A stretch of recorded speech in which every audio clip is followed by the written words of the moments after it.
city. Mumbai accounts for nearly one-third of India's direct tax collection.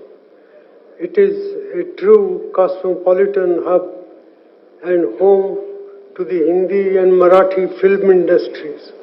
It is India's city of dreams. Sadly, the present slowdown and the government's apathy and incapability are affecting the future and aspirations of millions of our people. The much advertised double engine model of governance can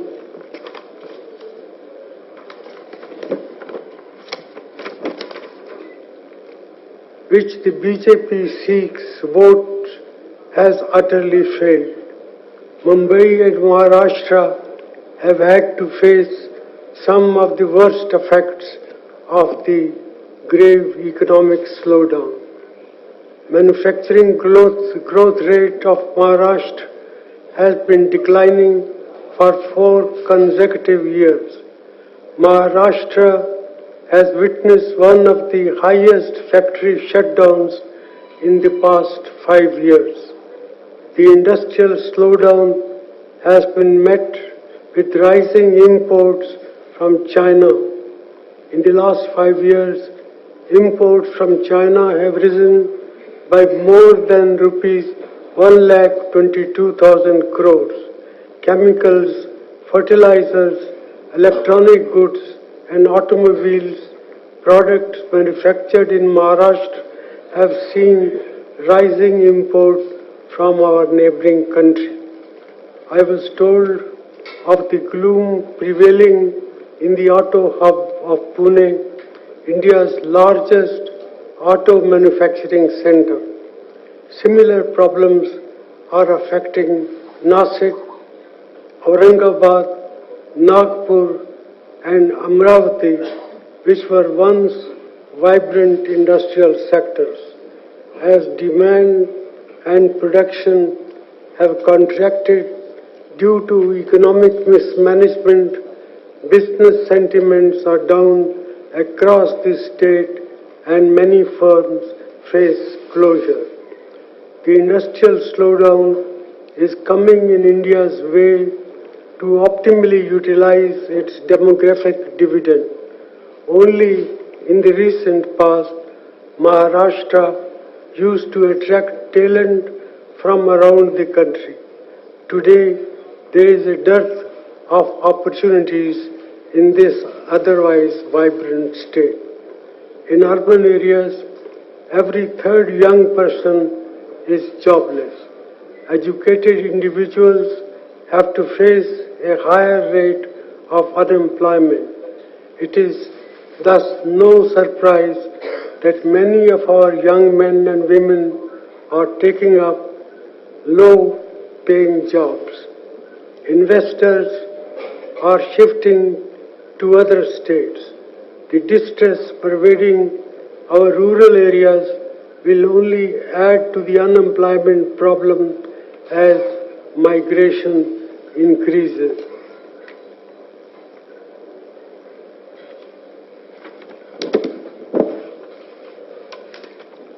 Maharashtra used to be number 1 in attracting investment. Today, it is a leader in farmer suicide. Despite the promises of doubling farm incomes, the rural areas of Maharashtra are witnessing nothing short of a crisis.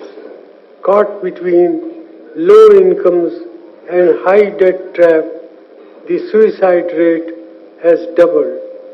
The obsession with low inflation is inflicting misery on our farmers. The central government's import-export policies are also hurting farmers. As water shortages compound, the situation will become still worse, if not addressed soon. People from Maharashtra are already grappling with low availability of clean drinking water and are resorting to digging up dried river beds. While we cannot control the vagaries of nature, we can ensure the mitigation of the damage if we are economically sound. Unfortunately, the BJP governments, both at the center and at Maharashtra, have been unwilling to adopt people-oriented policy. I have just seen a statement by the Finance Minister, Srimati Nirmala Sitharaman. I won't like to comment on that statement, but I can merely point out that before one can fix the economy, one needs a correct diagnosis of its ailments and their causes. The government is obsessed with trying to somehow fix blame on its opponent. In the process, it is unable to find solutions that will ensure revival of the economy, particularly strengthening of our banking system. Maharashtra levies the highest VAT on petroleum products. The high VAT, coupled with Modi government's decision to levy excessive excise duties, has punished the people despite low international crude prices. During my time as the Prime Minister of India, I had the privilege to work with many leaders from Maharashtra. I found that they were all committed to delivering good governance to the people of Maharashtra. The Bandra-Worli Sea Link is one example of the many spectacular works Congress could ensure. At a time of agri-distress, we delivered an effective loan waiver and ensured rural growth. I can say without a doubt that the state will progress much better under the leadership of Congress NCP. A lot of problems facing Maharashtra today are man-made, and the solutions lie in policies which are inclusive. These also figure on the agenda of Parliament in the next session. So I am hopeful that some concrete measures can be taken by the government to secure justice for the 16 lakh unfortunate people. I should also particularly mention that with regard to people who are suffering from kidney transplant problem, that if nothing else is done, the Prime Minister's National Relief Fund should be utilized to find solutions to the problems of kidney patients. एक महिला है, उनका प्रश्न, और मेरी गुजारिश है अगर किसी विषय पे प्रश्न पूछा जा सकता है तो कृपया करके प्रश्न को विषय दोहराइए ना, अगर कुछ अलग प्रश्न है तो। Good afternoon, sir. I am Manisha Partyani. I am from AITC. Last month, the government reduced the corporate tax rate. Though the business fraternity has been celebrating, what are your thoughts on that move? You think that's going to help us in the short term? Well, whatever helps Indian business, speaking in a city like Mumbai, I would say I support the measures to reduce taxes. But I also would like to add that the problem right now is the shortage of demand. And if you want to deal with the shortage of demand, I think the better route would have been to reduce indirect taxes, which would provide relief to the poor people of our country. आखिरी प्रश्न हमारे साथी। Good afternoon, sir. Firstly, I would like to thank you that you have come to Mumbai to address our meeting, etc. You know the BMC crisis is going on so much.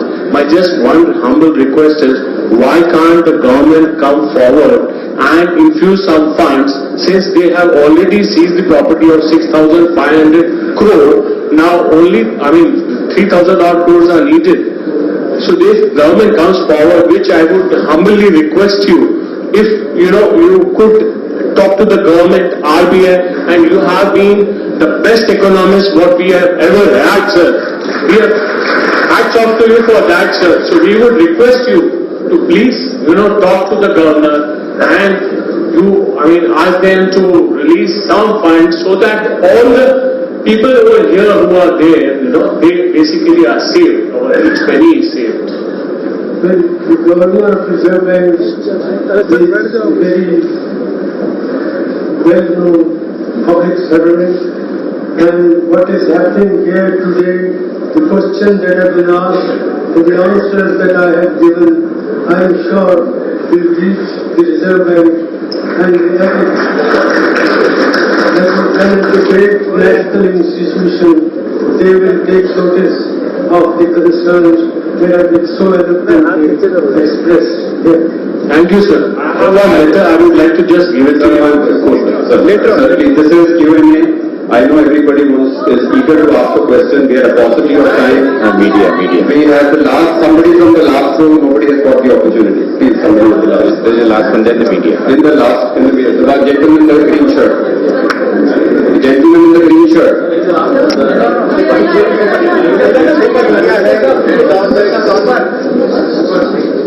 Sir, the gentleman in the green shirt. Sir, we can't take decorum. That's my request with folded hands. Hello, please. Good afternoon, sir. Myself is Engineer Yashwant Singh. My question is related to the future. Now, after GST, RERA and demonetizations, GST taken everything from businessmen, RERA taken everything from builders, and demonetization from the basic Aam Aadmi. My question is, now the government is planning to merge the nationalized bank. We just are planning to merge the bank. So I would like to ask you, what will be the future effect of this? Thank you, sir. Well, I must say that I studied this question of the merger of banks.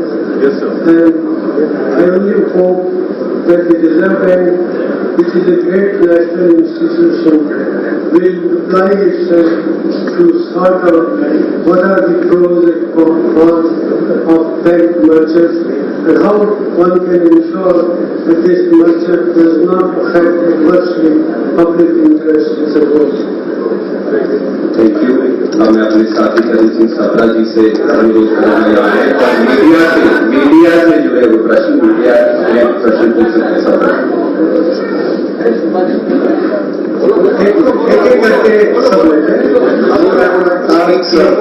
Ketki from Hindustan Times, she wanted to ask a question.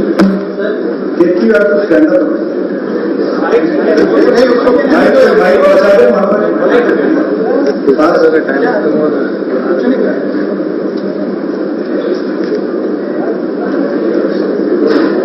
Dr. Singh, this is Ketki from Hindustan Times.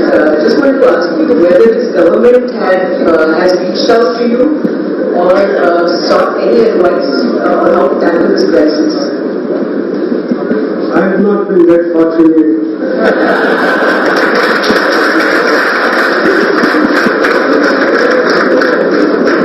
The top two things you would advise the government to do for the short term? When the finance minister came to see me just before she presented her budget, then I gave her my good wishes. Somebody from right side, Sahib, ask one question, sir. Very well. Sahib from Ajtak. Sir, you just spoke about environment and you said that the only solution is to expand the economy.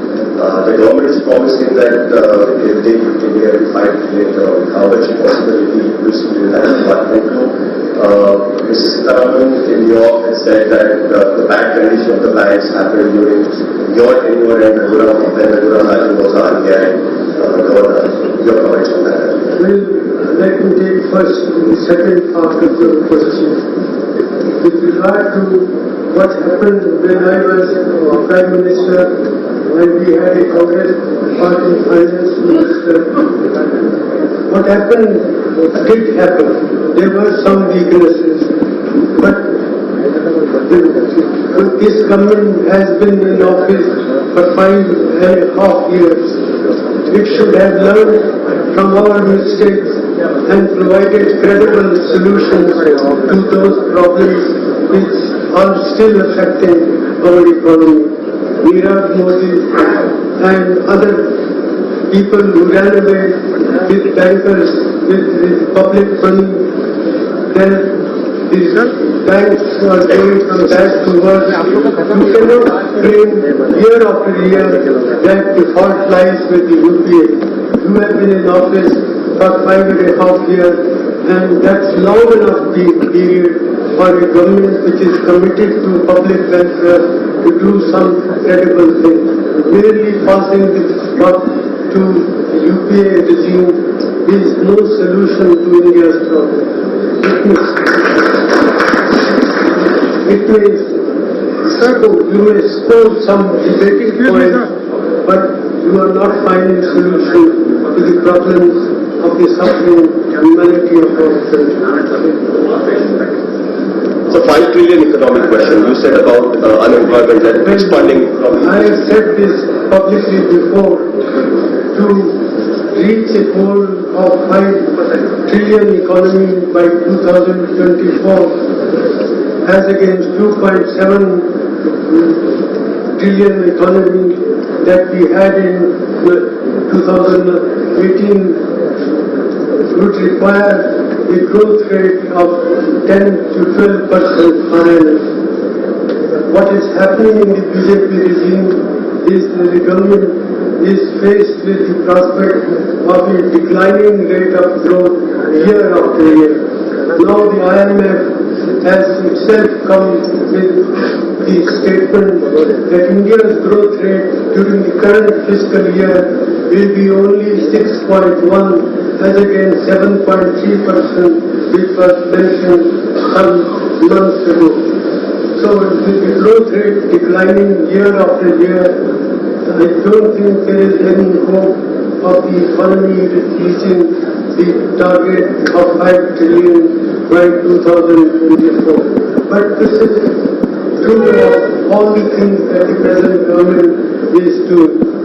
It talks in terms of doubling foreign incomes. I don't think they are in sight. It talks